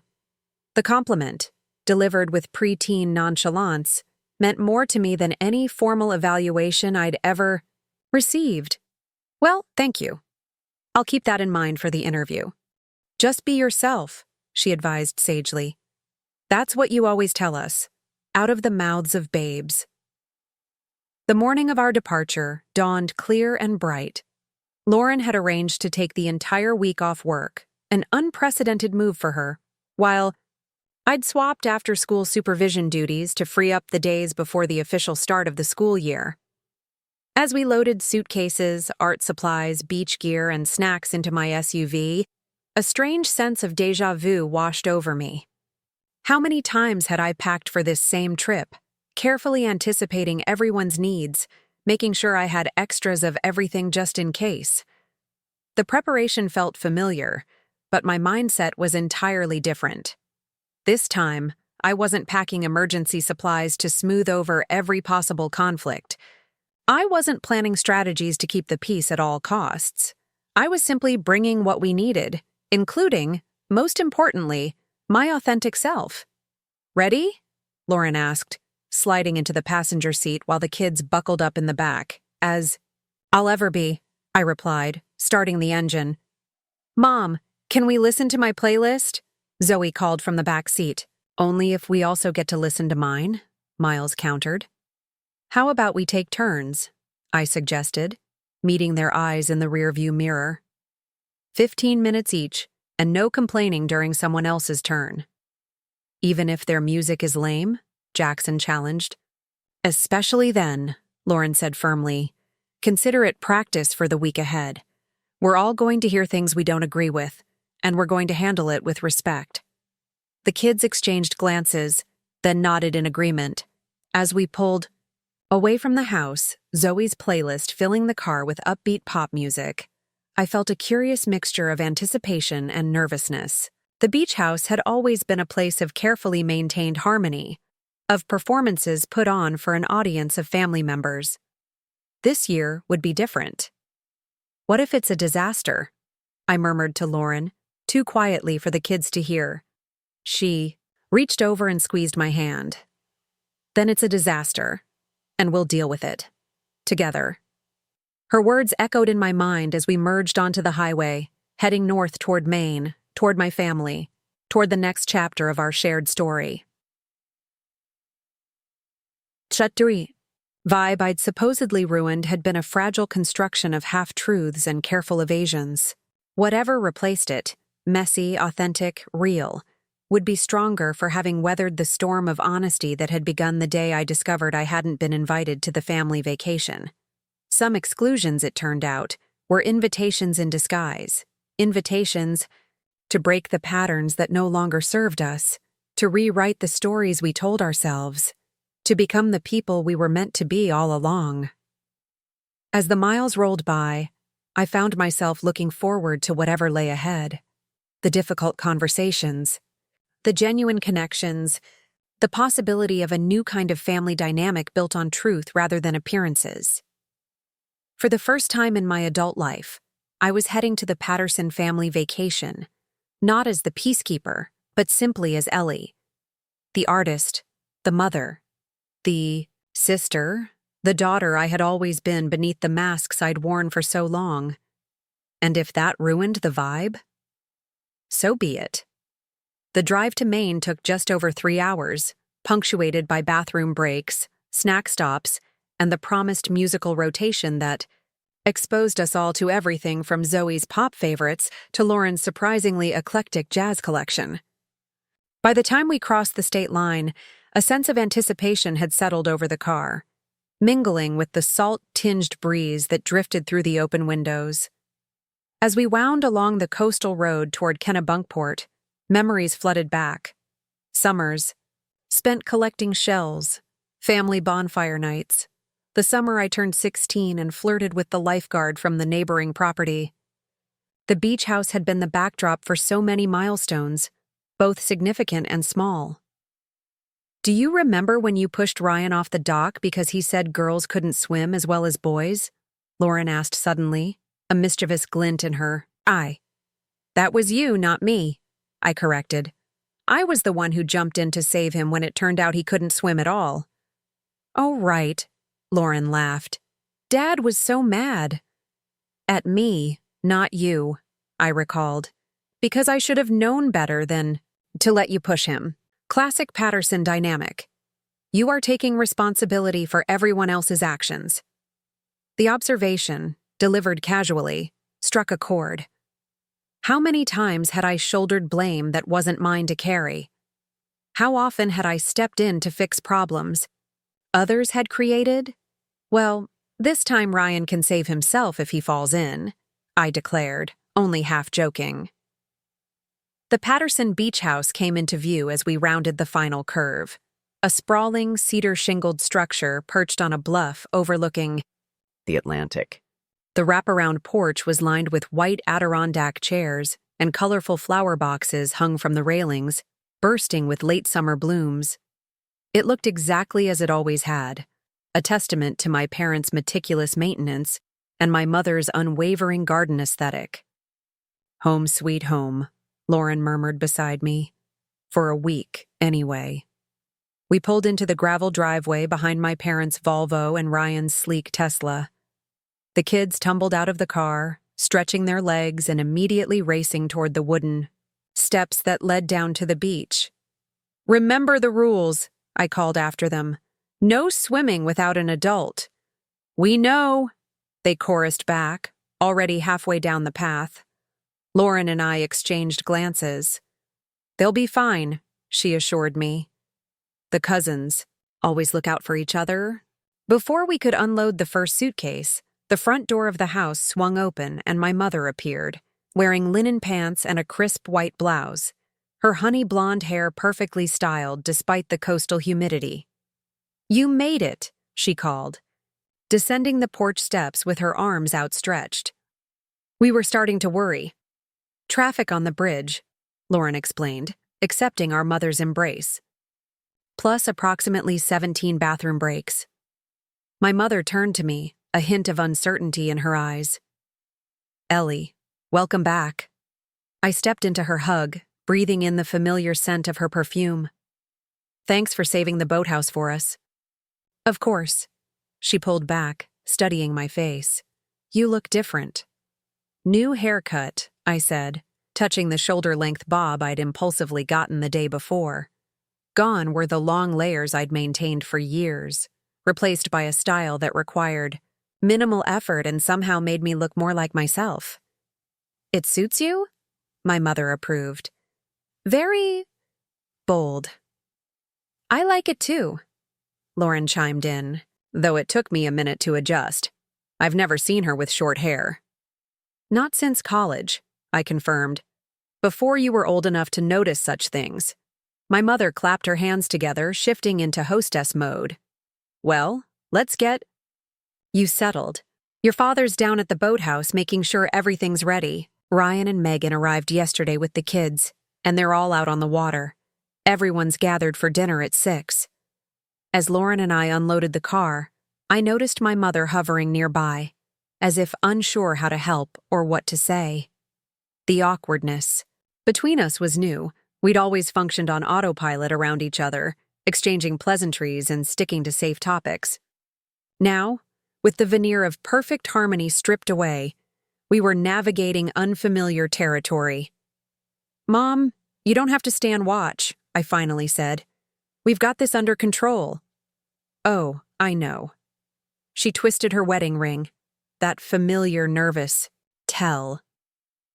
I wanted to make sure you feel welcome." The vulnerability in her voice caught me off guard. "I do," I assured her. "It means a lot that you thought of the boathouse for us." She nodded, relaxing slightly. "Your father's idea. Actually, he's been different since our last family gathering, more thoughtful. He's even been reading books about emotional intelligence." "Dad? Thomas Patterson? Reading something that's not a financial report or a golf magazine?" My mother laughed, a genuine, unguarded sound. "I know. Wonders never cease." He said something that stuck with me. He said, "We've spent our whole lives teaching our children how to succeed, but we never taught them how to fail with grace." The insight from my stoic, achievement-oriented father stunned me into silence. "Anyway," my mother continued, filling the gap, "I think we're all trying to do better. Be more real with each other." She gestured vaguely. "It's messy." "Messy is okay," I said gently. "Messy is human." She met my gaze, her blue eyes, so like Lauren's, so like my daughter's, searching mine. "When did you get so wise?" "Around the time I stopped pretending to have all the answers." She nodded thoughtfully. "I'll let you get settled. The boathouse key is under the turtle statue on the porch, same as always." As she walked back toward the main house, her shoulders straight but not rigid, I felt a surge of affection for this woman who had always seemed so perfect from a distance. Up close, the cracks in her armor were visible, and somehow made her more beautiful, not less. The boathouse sat at the far end of the property, separated from the main house by a grove of wind-bent pines. Originally built as a place to store the family's small boat collection, my grandfather had converted it into a guest cottage in the 1990s, adding a kitchenette, bathroom, and loft bedroom while maintaining its rustic charm. When we reached it, Zoe and her cousins were already racing around the exterior, playing an improvised game of tag. My father stood on the small deck, supervising their antics with uncharacteristic patience. "Ellie," he called, his face lighting up. "Lauren, glad you made it safely." He descended the steps to help with our bags, giving each of us a quick, firm hug, another departure from his usual reserved greeting of a nod and maybe a handshake. "Mom says you've been reading about emotional intelligence," I ventured, curious to see his reaction. He chuckled, not embarrassed in the slightest. "Caught me. Turns out you can teach an old dog new tricks. Should have done it years ago, but better late than never." Inside, the boathouse was even more charming than I remembered. Whitewashed walls, weathered wood floors, nautical-themed decor, that managed to be quaint without crossing into kitsch. Sunlight streamed through windows that faced the bay, casting patterns across the braided rug in the living area. "We stocked the fridge," my father said, setting down our bags, "and put fresh linens on all the beds. The pull-out couch downstairs is new." Much more comfortable than that torture device we used to have. Dad, this is perfect, Lauren said, spinning slowly to take it all in. Thank you. Well, we thought you two might appreciate some space. He cleared his throat. Especially with everything you've been going through. The acknowledgement of our personal struggles, my ongoing adjustment to single parenthood, Lauren's separation, was unprecedented from our father, who had always maintained that family matters should remain private, even within the family. We do appreciate it, I said sincerely. It's thoughtful. He nodded, clearly pleased. The kids can stay down here with you, or up at the main house in the bunk room. Their choice. Though fair warning, Ryan's oldest has claimed the top bunk and is defending it fiercely. Some things never change, Lauren remarked with a smile. My father checked his watch, an old habit that hadn't changed. Dinner's at 6. Your mother's making her famous lobster rolls. She's been planning the menu for weeks. After he left, Lauren flopped onto the sofa. Is it just me, or is Dad acting like he got a personality transplant? Definitely not just you. I sank down beside her. Mom's different too. Less perfect. Maybe they're finally growing up, Lauren suggested wryly. Better late than never, as Dad would say. We unpacked our essentials and left the kids to explore the beach under the watchful eye of my mother, who had appeared with sun hats and beach toys. With an hour before dinner, Lauren and I decided to walk down to the water ourselves, following the wooden boardwalk that cut through seagrass and dunes. The beach was exactly as I remembered, a curved stretch of sand bordered by rocky outcroppings, on either end, providing a sense of privacy that made it feel like our own private cove. The tide was coming in, waves lapping gently at the shore, erasing footprints as quickly as they were made. We kicked off our shoes and walked along the water's edge, letting the cool Atlantic wash over our feet. Remember how we used to collect sea glass here? Lauren asked, bending to examine a smooth green shard half buried in wet sand. You always found the blue pieces. I was so jealous. That's because I was willing to climb over the rocks to the next cove. You were too rule-abiding to go past the boundary. I laughed. Some things never change. Some things do, though. She straightened, pocketing the sea glass. Look at us now. You're finding your voice. I'm ending my marriage. We're actually talking to each other like real people. Miracle of miracles. Do you think it will last? Once we go back to real life. I considered the question, watching a gull wheel overhead. I hope so, but it will take work. Old patterns are comfortable, even when they're not healthy. Speaking of old patterns, Lauren gestured toward the main house, where a figure was descending the steps to the beach. Even from a distance, Ryan's confident stride was unmistakable. Our brother had always been the golden child. Handsome, brilliant, successful in everything he attempted. As he approached, I noticed subtle changes in his appearance. His sandy hair was shorter, his tan less perfect, and most surprisingly, he'd grown a beard that added character to his too smooth features. My two favorite sisters, he called out, arms spread wide. We're your only sisters, Lauren pointed out dryly. Details, details. He reached us and surprised me with a genuine hug. The new hair looks great, Elle. Very sophisticated. Thanks. The beard's new, too. He rubbed his chin self-consciously. Megan hates it. It makes me look older. It does, Lauren said bluntly. But in a distinguished way, not an I've given up way. Ryan laughed. A real laugh. Not the polished chuckle he usually employed in social situations. Always count on Lauren for brutal honesty. Someone has to balance out Ellie's chronic niceness, she retorted. Actually, I interjected, I'm working on being more direct myself. So fair warning, I might not be the pushover you're used to this week. Ryan studied me with newfound interest. Good. It's about time you stood up for yourself.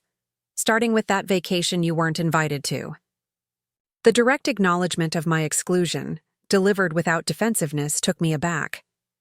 You knew about that? Of course I knew. We all did. Mom and Dad thought it would force you to confront the family dynamics. I thought it was a terrible idea for what it's worth, but I got outvoted. You could have told me, I pointed out. Would you have believed me? Or would you have made excuses for everyone, like you always do?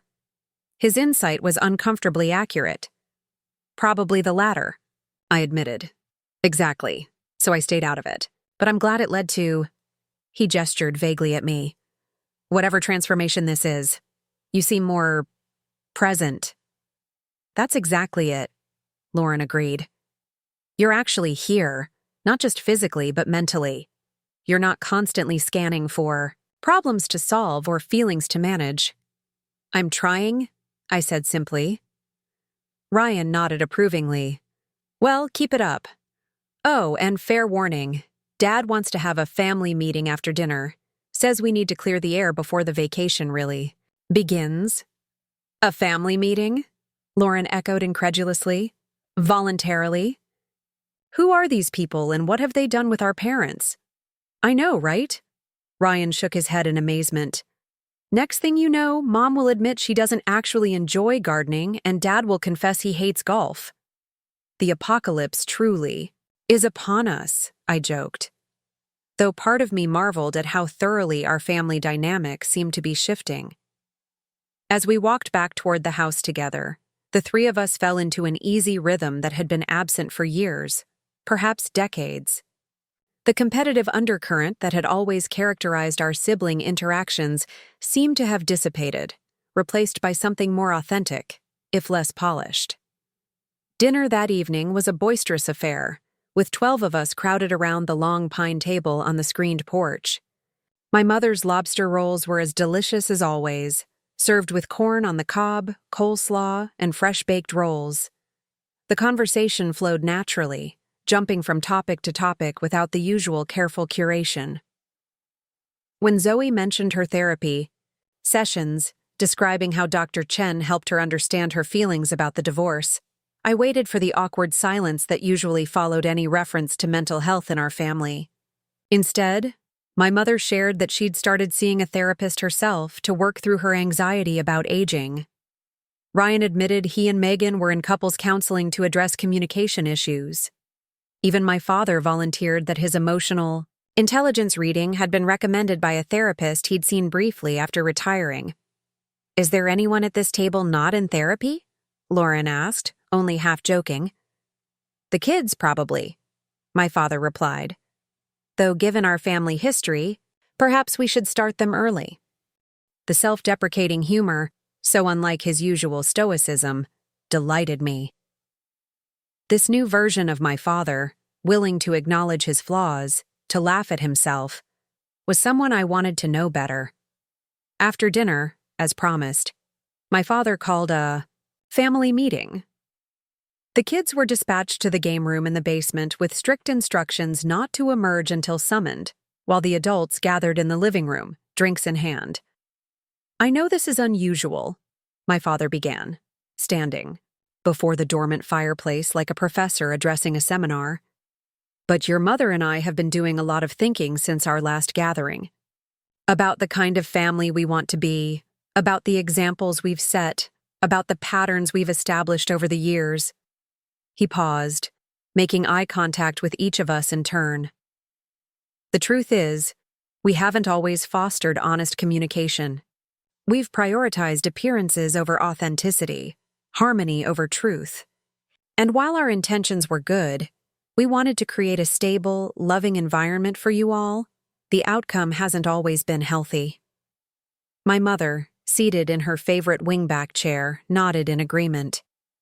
We created a family culture where certain emotions weren't welcome, where disagreement was discouraged, where being fine was valued above being truthful. And for that, my father continued, we owe you all an apology. We owe you specifically an apology, Ellie, for excluding you from the last vacation without direct communication. That was cowardly and unkind, regardless of our intentions. The explicit acknowledgement and apology, delivered without qualification, brought tears to my eyes. "Thank you," I managed. "That means a lot." "So this week," my mother picked up, "we want to try something different. Real conversations, honest disagreements, authentic connection. It won't be easy or comfortable. We all have decades of habit to overcome. But we think it's worth trying." "What does that look like in practice?" Ryan asked, ever the pragmatist. "It looks like speaking your truth, even when it might disappoint someone else," my father said. "It looks like saying, 'I disagree,' instead of nodding along. It looks like admitting when you're hurt or angry or scared instead of pretending you're fine."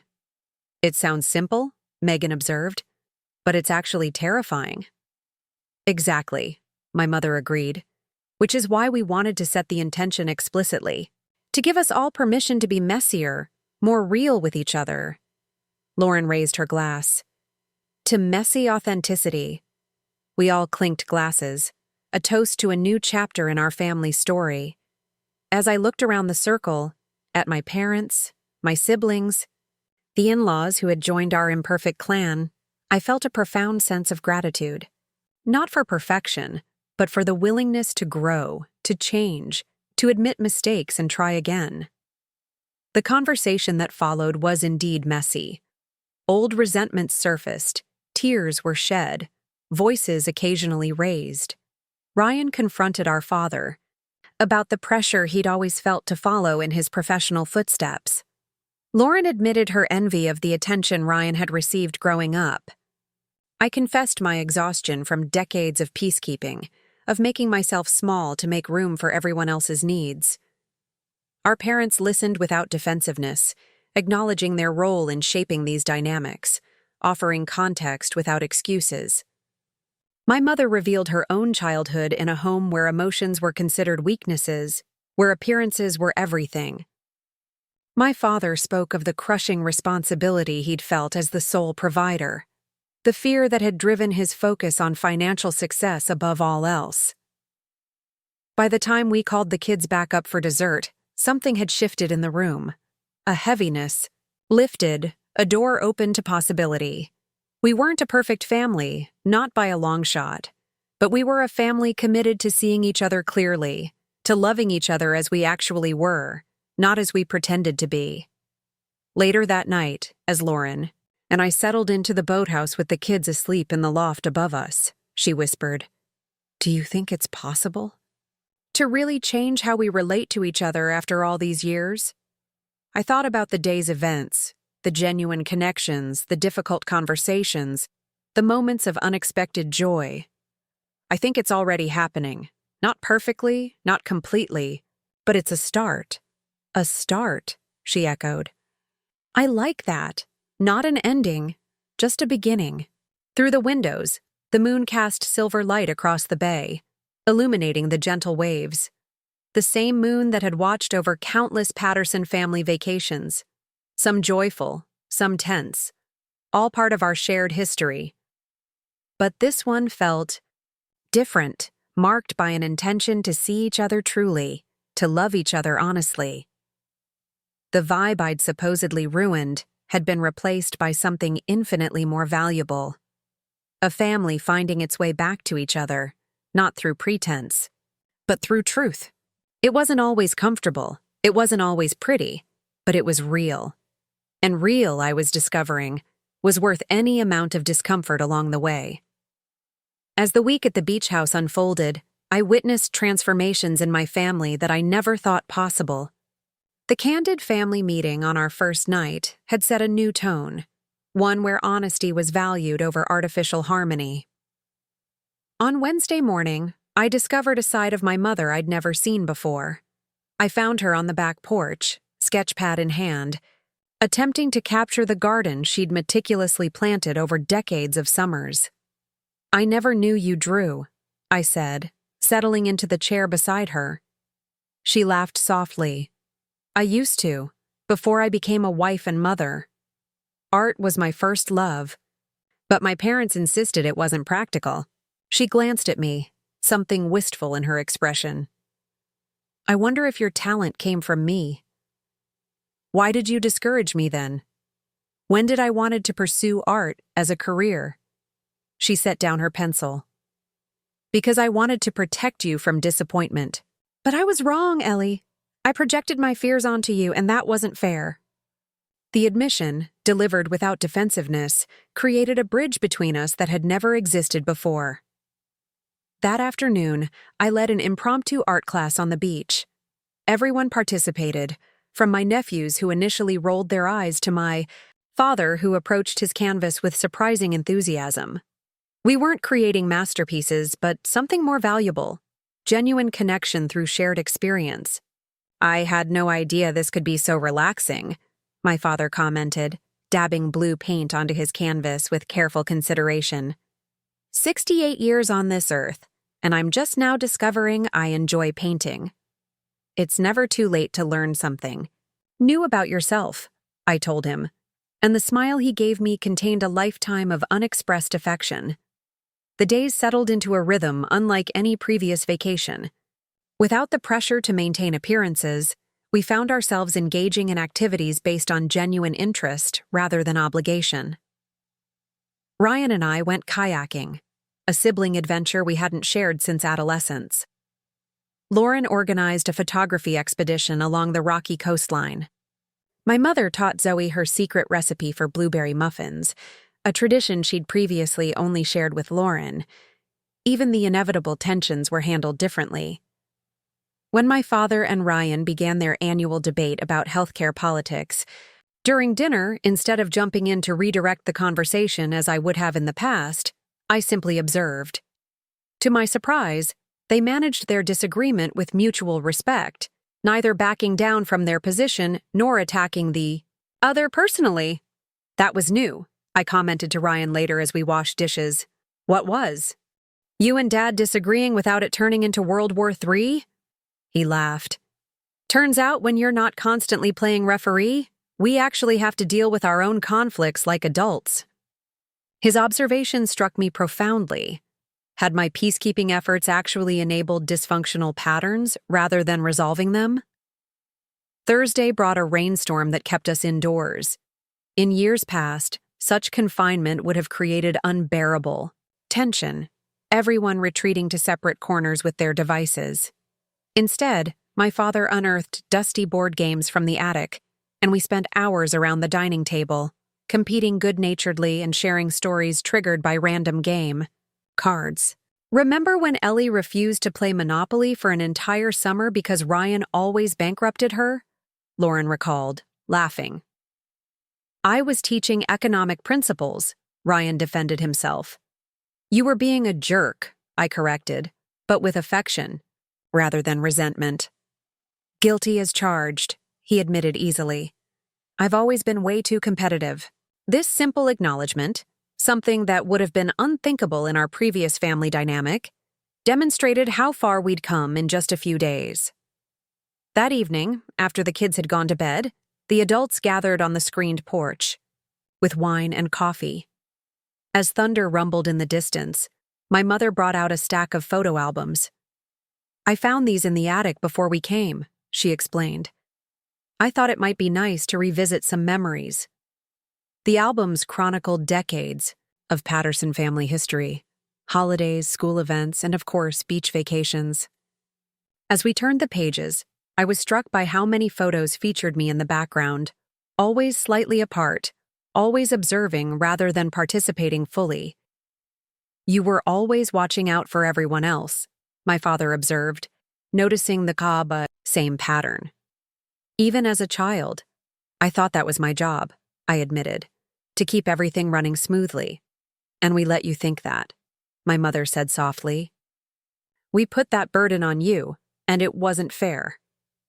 It wasn't all bad, I said, surprising myself with the realization. It made me observant, empathetic. Those qualities served me well as a teacher. And as an artist, Lauren added, you see things others miss. The simple validation of my natural tendencies, reframed as strengths rather than burdens, settled something restless inside me. Perhaps the qualities that had led me to be the family peacekeeper weren't flaws to overcome, but gifts to channel more constructively. Friday brought perfect beach weather, and we spent the day by the water, building sandcastles with the kids, swimming in the chilly Atlantic, collecting shells along the shoreline. I found myself fully present in each moment, not scanning for potential conflicts to diffuse or feelings to manage. During a quiet moment when the kids were occupied with a tide pool exploration supervised by Lauren, my mother approached me at the water's edge. "Your father and I have been talking," she began, an uncharacteristic hesitancy in her voice. "We'd like to make some changes to the family trust. Specifically, we want to allocate funds for Zoe's college education, separate from what we've set aside for all the grandchildren." I blinked in surprise. "That's incredibly generous. But why?" "Because as a single parent, you're carrying a financial burden the others don't share. We should have recognized that sooner." She squeezed my hand. "It's not favoritism. It's equity. There's a difference." The acknowledgement of my specific challenges, the practical support offered without judgment, it was a tangible sign of how our family's approach to care was evolving. On our final evening, we built a bonfire on the beach, roasting marshmallows, as the sun set over the water. One by one, family members shared their reflections on the week. "I was dreading this vacation," Ryan admitted. "After the tension of the last one, I expected worse. Instead, it's been the best week we've had as a family in memory." "Because we're finally being real with each other," Lauren observed. "No more pretending." My father cleared his throat, the firelight casting shadows across his face. "I've learned more about all of you this week than in the past decade, including you, Caroline," he added, smiling at my mother. 50 years of marriage, and you can still surprise me." She returned his smile with genuine warmth. "Likewise, Thomas." As darkness fell and the stars emerged, Zoe leaned against me, sticky with marshmallow residue and contentment. "Mom," she whispered, "can we come back next year, all of us?" "I think that's the plan," I told her, catching Lauren's eye across the fire. My sister nodded in silent agreement. "And you won't have to worry about not being invited," Zoe added seriously. "Grandma already told me you're in charge of the art activities forever." I laughed, touched by her concern and her certainty. "It's a deal." As the fire burned low and family members drifted back to the house in small groups, I remained on the beach, watching the waves shimmer under moonlight. The woman who had discovered her exclusion from the family vacation through an Instagram post seemed like a stranger now, someone I'd left behind like a shell outgrown. Lauren approached, 2 mugs of tea in hand. "Penny for your thoughts?" I was just thinking about how sometimes the worst moments lead to the best changes. I accepted the tea gratefully. If I hadn't been excluded from that vacation, we might have continued our dysfunctional patterns forever. "So you're saying we should thank them for being jerks?" She settled onto the sand beside me. "I'm saying, sometimes disruption is necessary for growth."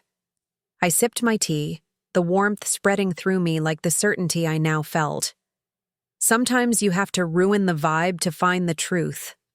Lauren raised her mug in toast. "To ruining the vibe in all the right ways." As the waves continued their eternal rhythm against the shore, I felt a profound sense of peace. Not the fragile peace of conflict avoidance, but the sustainable peace of authentic connection. The journey that had begun with exclusion had led to a deeper inclusion than I'd ever experienced. Sometimes the most painful rejections open doors to the most meaningful acceptances. And sometimes, the family you thought you knew becomes the family you always needed. Messy, imperfect, and beautiful in its truth. Looking for more? We've got 2 amazing stories ready for you right on screen. If this one touched you, these are absolutely worth your time. Click to watch them now. And hey, subscribe and hit that bell to never miss our latest uploads.